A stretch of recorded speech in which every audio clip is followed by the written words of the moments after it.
everyone, and welcome to yet another edition of Becoming More Against All Odds.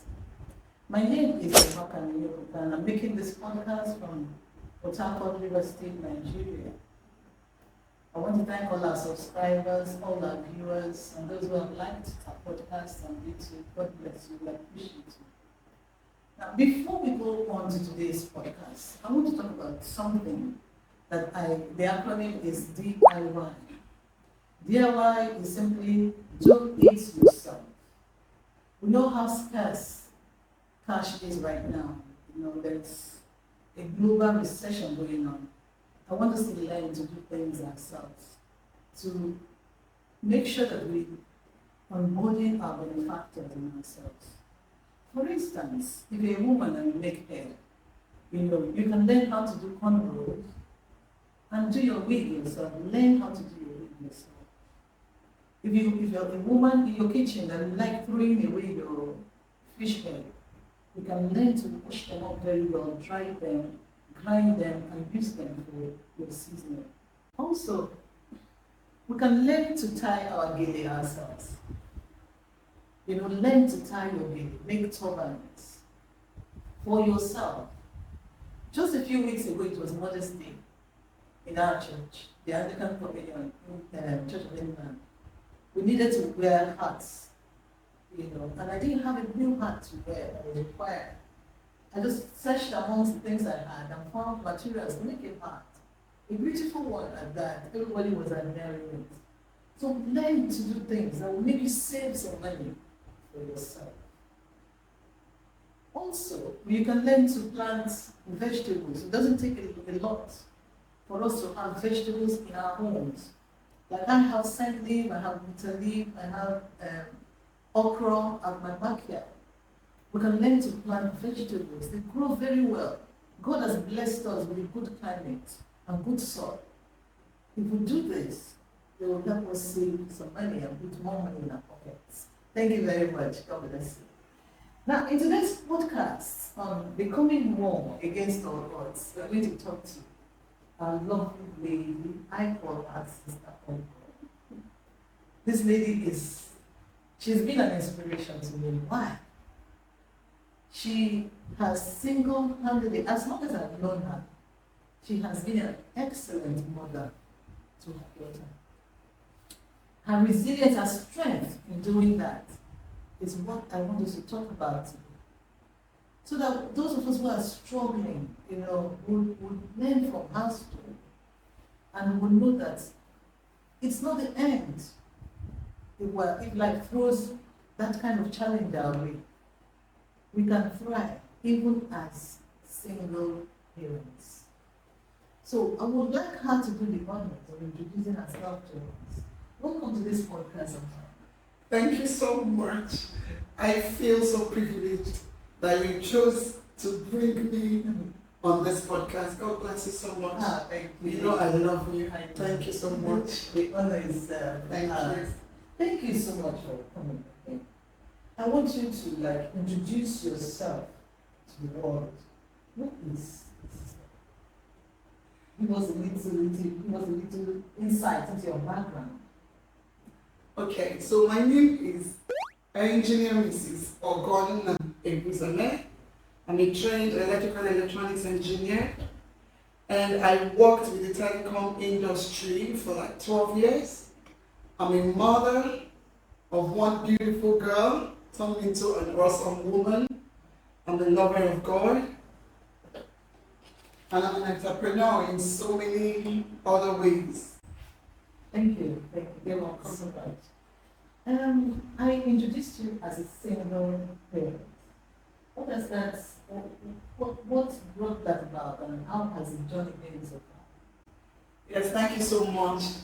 That's a question a lot of people have asked me about, because a lot of people that know me for so long, as long as my daughter was born, has always seen me as a single parent.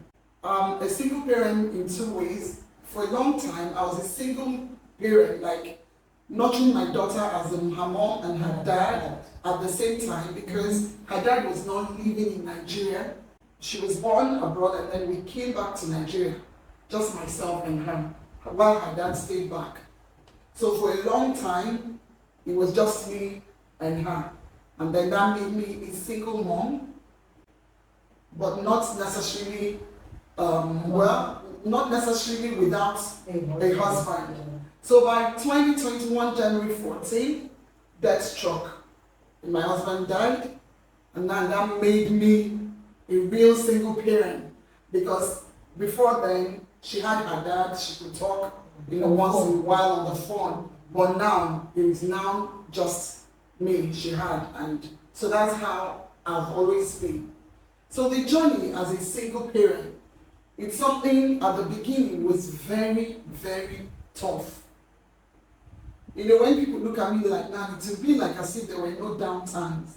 There were very troublesome times when I felt like somebody should come and take her, because I felt sometimes I'm angry, and when she does something, to be like I'm transferring the aggression, and I was beginning to hate myself for that, because everybody that knows me knows that I love my daughter so much. Now, and you said it was being a single parent, like I said before, could be by choice. But yours was not like you chose it, the circumstances. Put it on me. And then I know how that can be. Society itself is not even friendly, to parents like that. They are talking about that. That was another thing I had to face. Because one thing I didn't want to do was to keep explaining myself. Explaining yourself to people, because you're placed in a position where some people are like, is she saying the truth? So does it mean I'm going to keep explaining? Do I have to bring proofs so that you will know what's placed me in this situation? So when the society, there's so many ways it happens. The way they stare at you, the discussions you hear, whether you like it or not, they just filter through, or somebody takes it upon himself or herself to tell you, these are the questions people are asking. So what do? I just make you watch me. I want you to see what I'm doing, whether I'm doing it right or wrong. I don't want to prove anything to you. Initially, it made me to draw inside. Like when we do school runs, when she was in the primary school, I'll just drop her and I'm gone. But everybody knows that I'm a social. I like to talk. I like to be around people. So I realized I can't keep running. So I decided to face it. So when I drop her, that's part of the social stigma that we're talking about. And did that make you feel a little guilty? Was there any guilt? Was there any shame? Because some people will not begin to think in what's happening. I could have done this better, I could have done it this other way, Honestly speaking, there was no shame. Honestly speaking. There shouldn't be. If you knew my daughter, I miss her really. Boarding school, I just want to help her. If I want to be selfish, I want to keep her. Yes. If you knew the two of us together, you would be jealous. You wish you were a single parent. There was no shame. And you know what? She grew up too fast. Because I talked to her about everything, whether she understood or not. Like, we were always home alone. I felt she was a big blessing. I felt she was what made me beautiful. I felt she was, apart from all the makeup, the dresses, I felt her walking by my side makes me really so happy and proud. So it helped in your self-worth. Yes, it did. Yes, it did. So what people said or thought didn't matter. The people that got much closer to me said, hey, Pogo, I thought you were never really married though. I thought you were just a single parent. I said, and they were like, well, I couldn't ask you because you cared less. You were just happy. You were just full of life. Just full of life. Okay, now, unfortunately your husband passed, but how did you, at that time, when you were still alive, how did you deal with loneliness? Exactly where I was going to, because I was going to say that even though out there, I felt so proud and happy, and I didn't care what people were saying, but there were really, really down times when my daughter would be sleeping and I would watch her, And sometimes I'll just be crying because I'm also feeling now the question about guilt. Guilt, guilty that I'm burdening her too much. There were things that doesn't concern her. But because she was just the, should I say, confident companion that I had at that time. And if you know her, you know that she's an excellent listener and she will do as if she knows what you're talking about, but she always has one word. Mommy, don't worry, everything will be fine.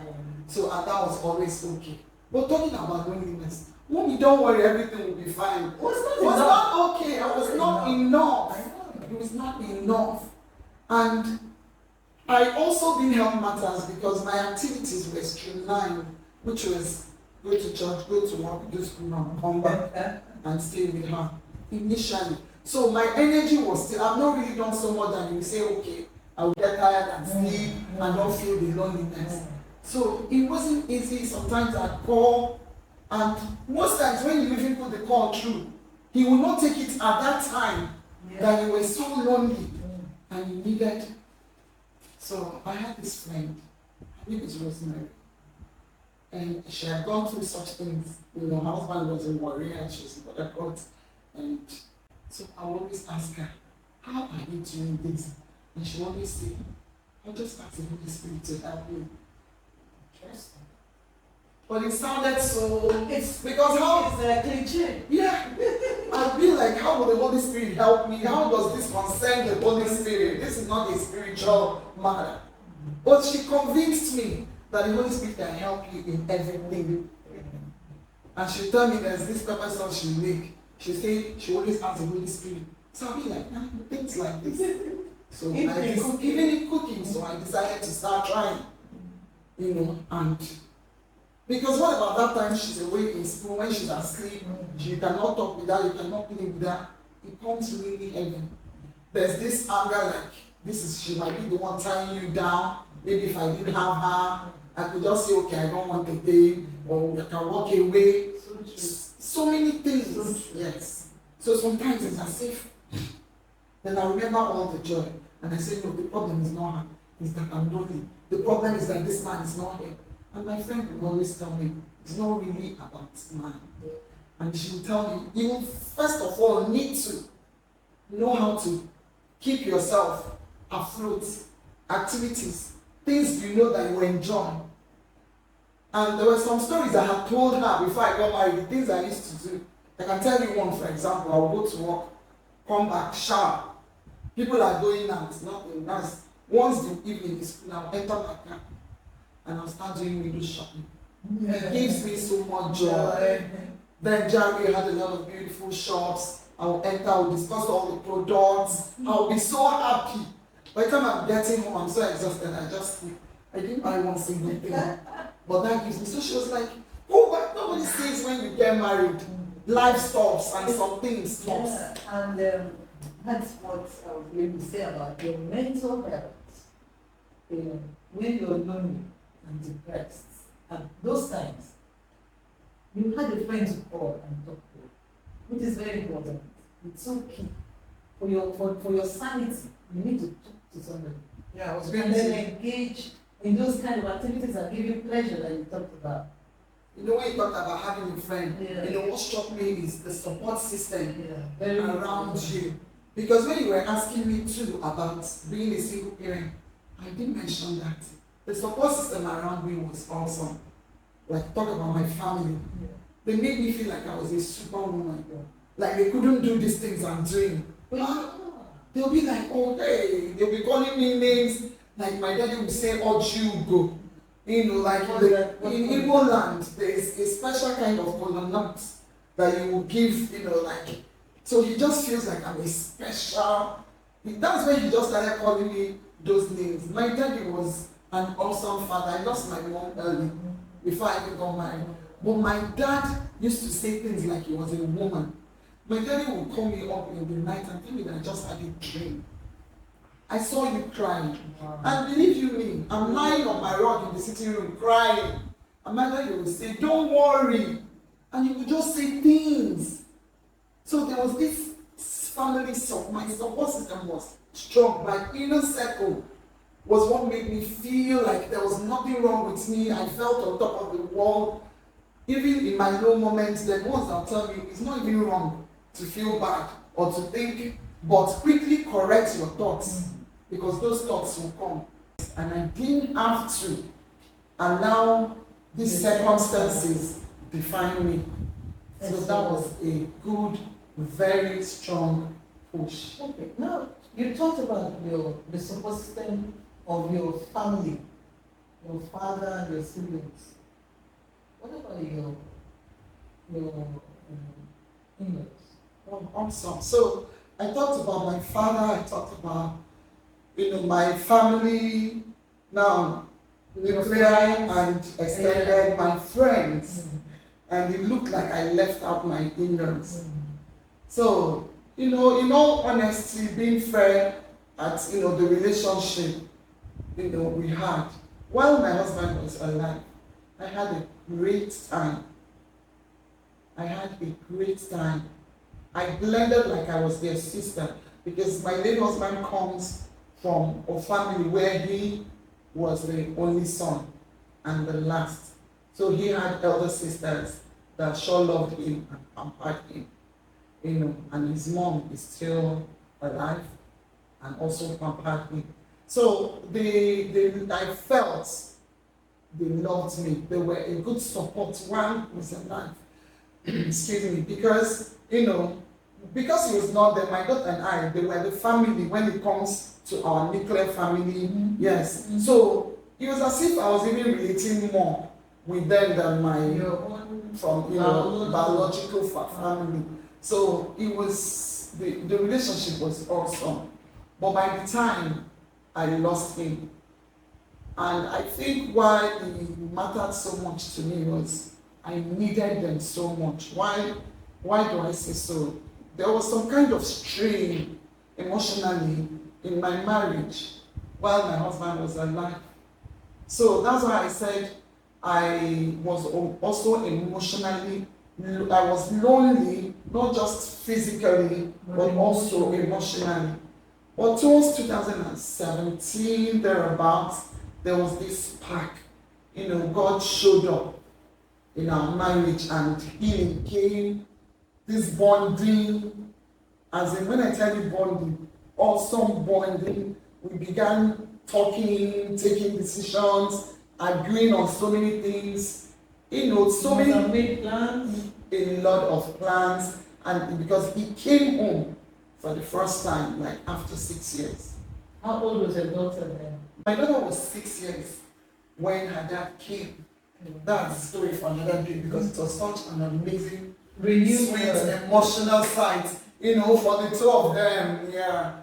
So, because she was 4 months when we left. So they were like, it was just video calls, But by the time he died, with all that new love, spark, sweet relationship plans, so I was shattered.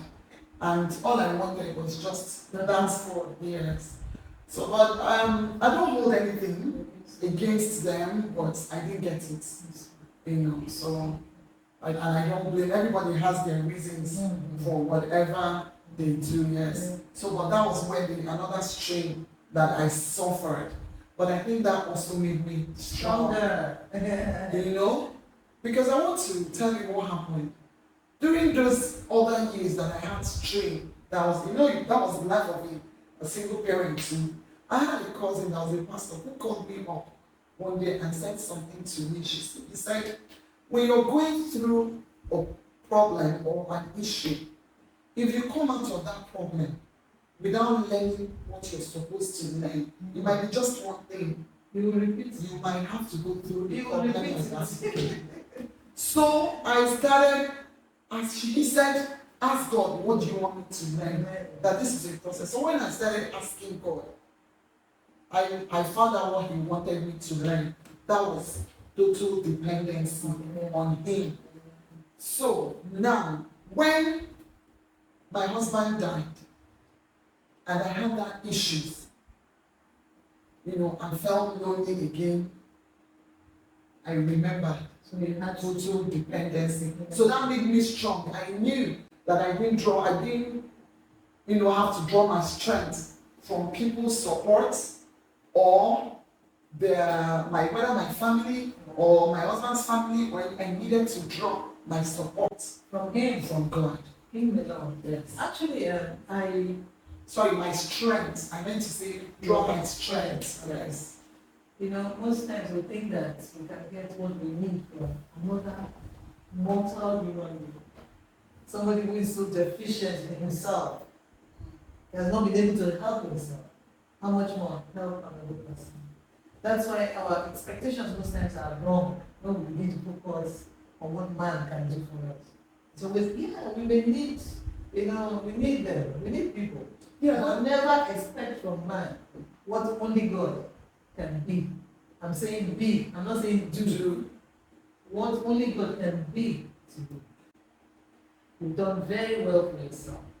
You talked about the fact that you are an engineer, and you have your job, you have so many other things, you are an entrepreneur, so many other things you do. And I know that you have your roots, in God. I know that you belong to a family, a community of believers that accept you, which is very key. For you to bloom, for you to blossom, you must have people that believe in you, people that think that you can do it, you can make it, and surround you with love. I want you to talk about that. A little bit about your job, how you became an engineer, and how that has helped you. Because talking about single parenthood, you know that there's a lot of financial stress involved. But I think you have a good job. And how did you come about all that, having that security? Okay, so while you were talking, I think you threw lights, on like 2-3 things. So I'll just, try to elaborate a little on all of them. So talking about my job, it's because I told you that I'm a trained engineer. So I studied electrical electronics engineering. I graduated and served, and then I got a job and I began to work in the telecom industry. I did that job for 10 years, but I think that job was more like That was before you had your daughter? Yes, before I had my daughter. And I think that was my training ground for life in itself. Why do I say so? Why? It was an all-male field. dominated field. Yeah. Like in the telecom, I was in the department this transmission. So initially very technical, and I loved my company so much then because they allowed you to become. That was the former Reltel company that later changed to Zoom. It was a very strong. They allow you to become. What do I mean? You get trained on the job, you do the job, whether you're a man or you're a woman, you're expected to deliver. And then the training is not like you go out and get it yourself. We had a few expatriates we watched, but so I knew I had to become. I knew I didn't want to be treated as a lady. I didn't want them to keep me by the side. I dared to be, like there were things like we had to climb, marks, like towers. I didn't want them to keep me. So I did it with them. I was younger, I was active, very energetic. So I didn't want, so that made me, and my colleagues then, they welcomed it. And when we were in the office or in the field, I was not the lady. We're just the same. Engineers. So if the task comes and you take it and you do it, we're just engineers. So that was like a preparation ground. Like I could face something, it toughened me. Then we weren't giving drivers, for example. So if I had to go to like Makodi to do a job, I'm expected to drive, but they can give me the security. Those kind of things. So it was an awesome experience really. So that trained me. And then I did that job for like 10 years. Okay. Before I had my baby, and then I wasn't with a job for a few years. Then I did like consulting for another company, Zanj, and then I now veered off engineering and got this new job where I'm now like an office manager, you know, doing managing the office and doing HR, you know, for them. But it's an engineering. But it's an engineering company. And then, of course, when we talk about, you know, being a single parent, being financially challenging and all that, Stress. yes, it is. There's no doubt about that. Two is always better than one. Honestly, no matter how you look at it, it. no matter how you look at it, especially look at how things are now. But that's why I want to talk about the other supports. I love my church. I love my family. The Hilltop International Christian Center, GRA branch. I have never seen a support system so strong. They pampered me. They helped me to, they just helped me to wake up. Because you know, people mourn differently, and if you're not careful, a lot of other things follow the mourning. You know, after the mourning season passes, you think the person is no longer mourning. The issue of depression. That is when the mourning That starts. is when the mourning starts. After the burial. But my church, my pastors, Pastor Emmanuel Owen and Pastor Priye Owen, I'm sorry, I don't know if you guys will ever see this, but I love you. God bless you. And then the entire church, they were there. They practically made me see that life has not come to an end, that I have so much to live for. And that's what they do for all of us. That understanding that your focus just has to be on the right place, even at this time. You know, recently, even today, I shared with somebody. I said, if not my church, we just realized that the problem is not whatever is going on in Nigeria, is not August's problem. It's Nigerians' problem. Yes, I'm Nigerian, but it's not the problem that I should carry on. And then, yes, and begin to talk about it. And allow it to weigh me down, so I can't even move. And then you lose sight of the opportunities around you. And you're not even able to focus. Given that times, like we're saying, you need to focus so that you'll be able to do what you need to do, both financially and so.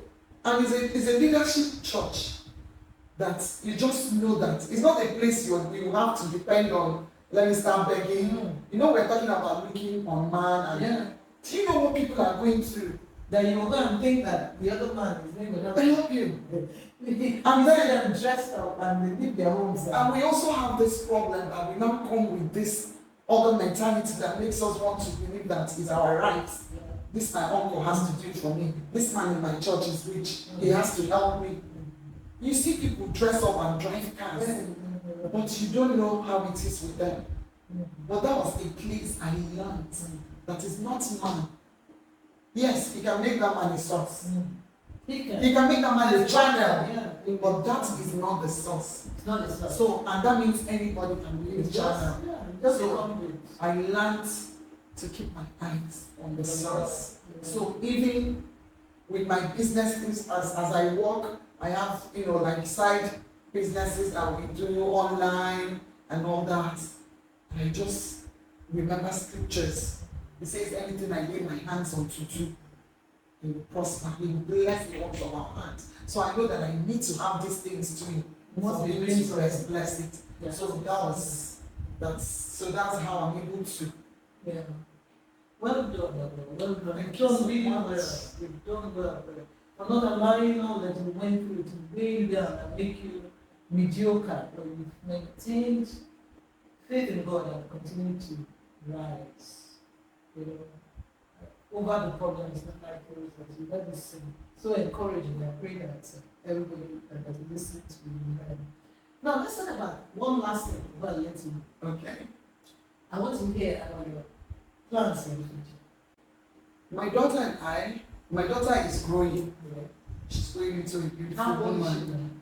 She's 12, she'll be 13 by November. Okay. She'll be 13. And she's in school, like, she's in boarding school. So talking about plans for the Your future, vision for yes. tomorrow. If it's, I just mentioned boarding school. If I wanted to be selfish, I would have loved for her to stay because she's really my companion and my gist partner and all that. You mean gossip partner? Think about that. But I realized that, for that vision, that plan we have for the future, to be better, to be more, we really aspire to be more.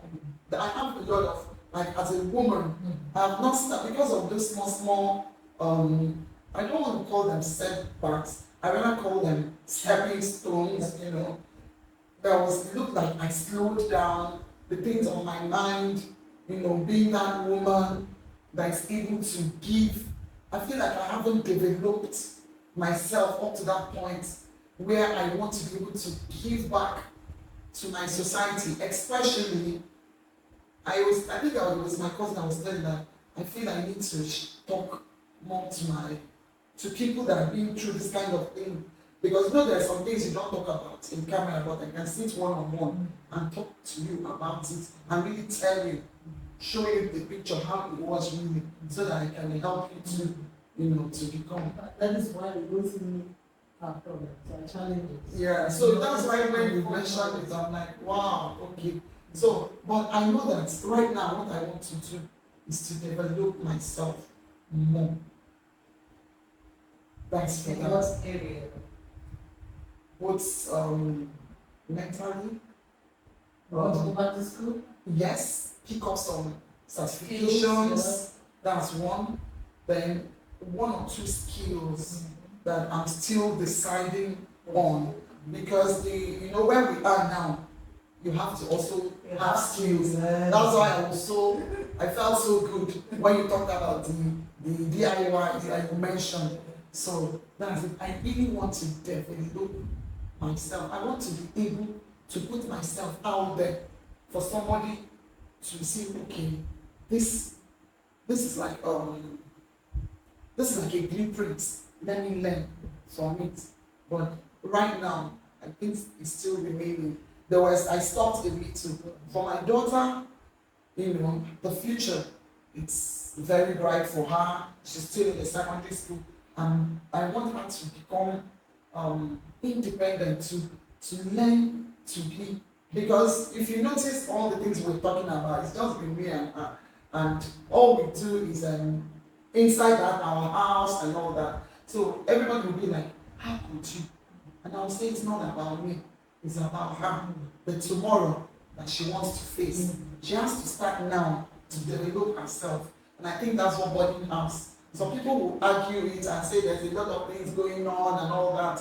But even when they are day students and they come, they still go and come those years. So your eyes has to be open as a parent and your knees has to be on the ground. Yes. We talked about learning, and I'm excited about that because when we stop learning, when we stop acquiring new knowledge, we die. Exactly. We keep learning. We keep learning every day. Like I have a set of things I want to do for myself this year. Yes, yes. Yeah. So thank you so much Thank you for being with us, for telling us your story. And I'm sure that our viewers will be blessed listening to you. So I want you to look in the camera and encourage women who are passing through, this kind of challenge that you have had, and tell them that.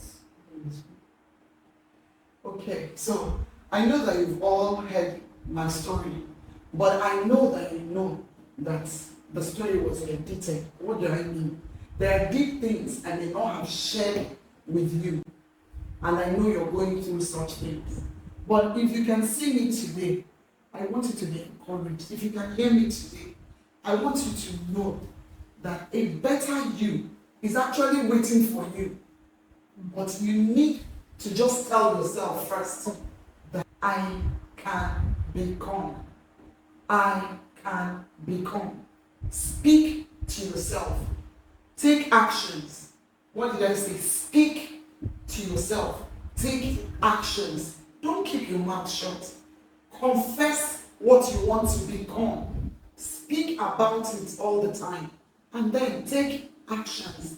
They might be baby steps, but as long as you're not in one place, as long as you keep taking the steps one after the other, suddenly you see yourself run. And when you see yourself run, as you pick up speed, you will see yourself fly. And you will get there. I haven't gotten there, I know. But I know I'm getting there.